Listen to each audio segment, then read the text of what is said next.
Tadi itu ada yang komen kan di Instagram saya tuh, tang gitu. Dia punya barang dagangan lain, terus dagang di dagangan saya dengan izin Allah Subhanahu Wa Taala, yang mana dagangannya sama. Tapi karena saya mah bakal jadi presiden Republik Indonesia, insya Allah ngomong aja dulu susah amat. Jadi nggak kesel, seneng-seneng aja. Apakah motif dia gitu? Saya sih nggak tahu persis motifnya seperti apa ya. Apakah motif dia mencalonkan diri sebagai anggota DPR RI itu adalah untuk mengamankan dirinya dari hal-hal kasus yang menyangkut beliau gitu, yang menyangkut dia?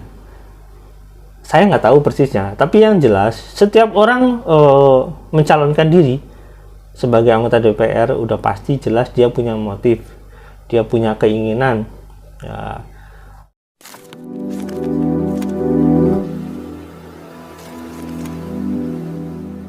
Assalamualaikum warahmatullahi wabarakatuh. Welcome back to my channel Detektif D. Teman-teman, berita ini sebenarnya buat saya nggak kaget lah, nggak heran gitu. Karena apa? Karena ya kan dia dari awal suka bilang dia mau jadi presiden, ya dia bakal jadi presiden. Intinya seperti itu ya teman-teman. Jadi kalau dia mau masuk ke dunia politik, buat saya sih nggak kaget. Dan ya wajar sih menurut saya kalau misalkan orang masuk ke wilayah politik, itu hak politik dia sebagai warga negara Indonesia. Nah, tapi sebelum saya komentar lebih jauh, saya akan melihatkan ini ada berita dan ada video tentang ya kurang lebih tentang Pak Jaman ini yang direkomendasikan sama Pak HT. Diceritakan itulah. Oke, lihat dulu deh videonya teman-teman, yuk check it out. Dan kawan-kawan lain tentunya anggota DPR RI, mantan anggota DPR RI yang memiliki basis suara. Bahkan kawan saya Ustadz Yusuf Mansur mau nyalek juga katanya.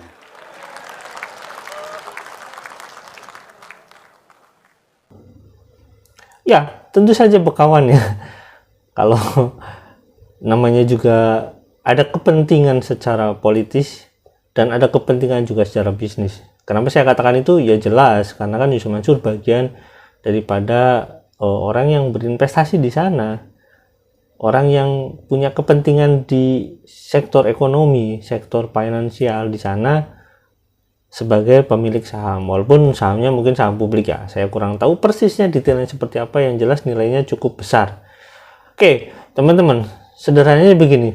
Orang kalau misalkan ada pertemanan, jadi bisa jadi disebut sahabat, wajar aja karena intent atau misalkan ada kepentingan di sana disebut sahabat. Oke, terlepas daripada persahabatan antara Pak Haritanu dengan Pak Yusuf Mansur, ya itu jelas kalau saat ini kepentingannya politis. Oke, di sini ada berita ya teman-teman di Detik Detik.com di sini ya, ya sama aja ya. Nih, di sini ada cerita berita tentang Yusuf Mansur. Bakal nyalek dari Perindo, ini persiapan Ustadz Yusuf Mansur. Di sini tulisannya ya. Ustadz Yusuf Mansur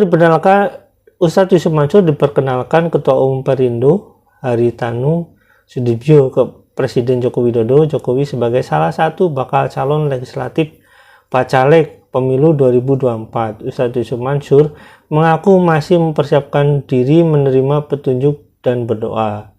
Segera saya beritahu ya, masih doa-doa dulu, minta petunjuk Allah dan restu orang tua, guru, keluarga besar, dan kawan-kawan. Bismillah. Ya, kata Yusuf Mansur saat dihubungi. Ustadz Yusuf Mansur mengaku sudah memiliki konsep untuk maju sebagai caleg. Konsepnya mulai dari kesejahteraan hingga persatuan bangsa. Oke, nanti kita bahas ya.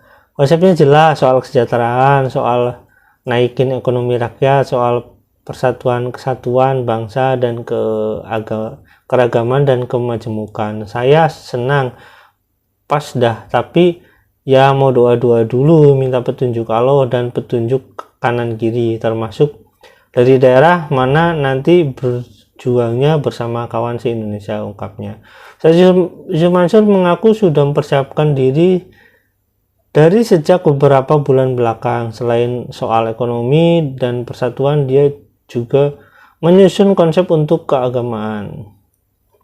Selain visi misi ekonomi kerakyatan, lapangan pekerjaan, dan lain-lain terkait kesejahteraan masyarakat, semoga gerakan rumah tahfiz dakwah pesantren juga bisa saya bawa menjadi lebih kuat bersama kawan-kawan di seluruh tanah air juga, di mana kompetensi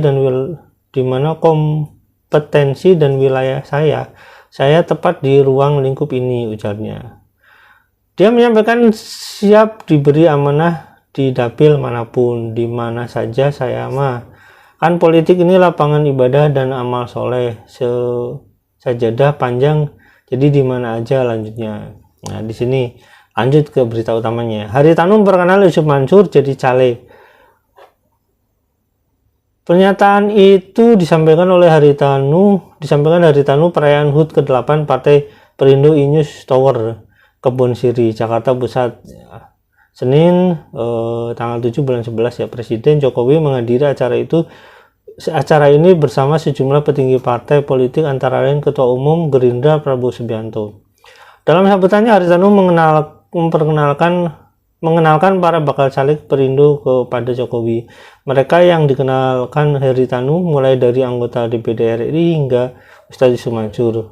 Kang Oni ini anggota DPD aktif yang memecahkan rekor perolehan suara sepanjang sejarah DPD, yaitu 4,1 juta suara.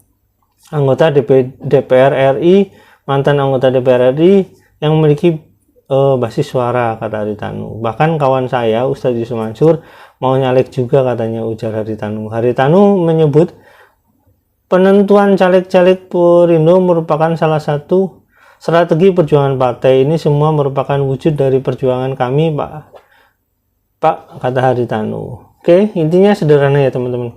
Kalau kita menganalisa daripada beberapa kasus orang mencalonkan anggota DPR RI, itu sebenarnya motifnya banyak. Tapi kita nggak bisa memungkiri ya teman-teman, bahwasanya ada motif-motif yang emang untuk kepentingan pribadi dan untuk mengamankan diri sendiri. Tidak bisa dipungkiri juga kalau ada orang yang ya biasanya punya masalah dengan peradilan itu mencalonkan diri sebagai anggota DPR RI. Misalkan contoh teman saya dulu, tapi dia nggak jadi gitu. Dia sedang sengketa dengan salah satu orang yang mempermasalahkan rumahnya gitu. Nah tapi dia nggak jadi gitu. Nah, melihat daripada kasus itu, kita berpikir, boleh kan berpikir ya, bertanya-tanya juga, apakah motif dia gitu, saya sih nggak tahu persis motifnya seperti apa ya. Apakah motif dia mencalonkan diri sebagai anggota DPR RI itu adalah untuk mengamankan dirinya dari hal-hal kasus yang menyangkut beliau gitu, yang menyangkut dia. Saya nggak tahu persisnya, tapi yang jelas setiap orang mencalonkan diri sebagai anggota DPR udah pasti jelas dia punya motif, dia punya keinginan. Ya, dari semua keinginan itu ya kita nggak tahu apa yang mana yang menjadi keinginan utamanya. Oke, tapi kita akan berbicara tentang lebih detail ya teman-teman, tentang katanya demi ekonomi umat, kesejahteraan umat. Nah, saya bertanya lagi ini lebih detail. Apakah kalau misalkan ini contoh ya kasus Hotel City yang misalkan patungan usaha tabung tanah yang digugat itu belum selesai ya teman-teman, itu masih yang dulu di peradilan masih NO, dan itu ketika dana umat dikumpulkan dan menjadi sengketa yang sekarang jadi sengketa otomatis ya teman-teman, sengketa permasalahan program dia tentang patungan usaha, tentang umroh merdeka, tentang tabung tanah, tentang patungan aset, atau misalkan tentang MFID. Jadi intinya gini ya teman-teman, jadi dengan begitu permasalahan ekonomi umat yang dia bangun itu, yang katanya ini ekonomi umat lah, ini patungan itu, menjadi masalah yang akhirnya berujung di peradilan. Dan sekarang mungkin kita nggak tahu ya, ada beberapa orang yang katanya dilaporkan atau itu yang laporin pengacaranya Yusuf Mansur atau gimana, saya kurang tahu persis. Intinya adalah dia bisa beretorika, dia bisa mengatakan bahwasanya ini demi ekonomi umat bla bla bla, tapi ekonomi umat yang selama ini dibangun itu untuk kepentingan siapa? Ya kita tahu lah Hotel City itu punya siapa. Saya pribadi tahu buktinya dan ada buktinya jelas. Itu untuk umat ya, Umat, tapi umat yang mana gitu pertanyaannya. Kalau disebut umat ya umat yang mana dulu, jelasin dulu dong. Kalau misalkan orang-orang ini yang punya hak di sana itu nggak bisa memiliki itu, ya bukan itu berarti. Jadi dengan konsep yang dia bangun ekonomi umat, kesejahteraan umat kayak gitu, saya sih kurang yakin ya. Karena apa? Yang digadang-gadang dia tentang ekonomi umat itu yang dibangun, yang dipromosikan gitu dengan gaya dia gitu, mengumpulkan dengan cara patungan itu kan pada bermasalah teman-teman. Kok bisa-bisanya dia ngomong mencalonkan diri untuk ekonomi umat atau kesejahteraan umat? Lucu ya. Menurut saya ya mungkin bisa jadi gini. Ini kan untuk kesejahteraan ekonomi, untuk ekonomi umat saya gitu, umat istri saya kan umat, misalkan teman saya juga umat, mungkin nggak kayak gitu. Ya mungkin sih. Ini kan pertanyaan aja ya. Intinya gitu ya teman-teman. Kalian kalau misalkan yang setuju dia mencalonkan diri atau misalkan yang nggak setuju ya silahkan tulis di kolom komentar ya. Buat saya sih itu hak kalian setuju nggak setuju. Cuma saya kasih tahu sekali lagi bahwasanya hak politik seseorang itu mencalonkan diri sebagai selama itu memenuhi syarat itu adalah ya hak warga negara Indonesia gitu. Hak itu diatur di undang-undang. Nah, cuma jadi pertanyaan, Pak Haritanu mikir nggak sih kalau misalkan itu akan membebani partai dia gitu. Kalau misalkan nanti Yusuf Mansur ini bermasalah di hukum gitu. Misalkan dia ternyata terbukti bersalah misalkan. Kan nanti Partai Perindonya itu akan otomatis ya pasti terdampak lah. Ada salah satu calegnya yang bermasalah gitu. Apalagi bermasalahnya dengan umat banyak. Ya menurut saya Pak Haritanu harus mikir-mikir nih. Jangan hanya karena pertemanan ekonomi atau kepentingan bisnis ini partainya jadi ya dalam tanda kutip itu ya elektabilitasnya nanti menurun gitu loh. Sampai nanti misalkan turun sekian persen kan, wah sayang sekali hanya gara-gara satu orang gitu.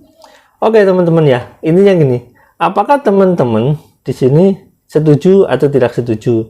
Apakah teman-teman di sini punya komentar tentang Yusuf Mansur ini? Apakah motif dia kira-kira apa sih sebenarnya mencalonkan diri sebagai anggota dewan? Kira-kira apa? Tulis di kolom komentar ya. Tapi jangan toksik ya, sekali lagi. Terima kasih. Jangan lupa like, subscribe, dan komen. Jangan lupa juga share. Wassalamualaikum warahmatullahi wabarakatuh. Bye.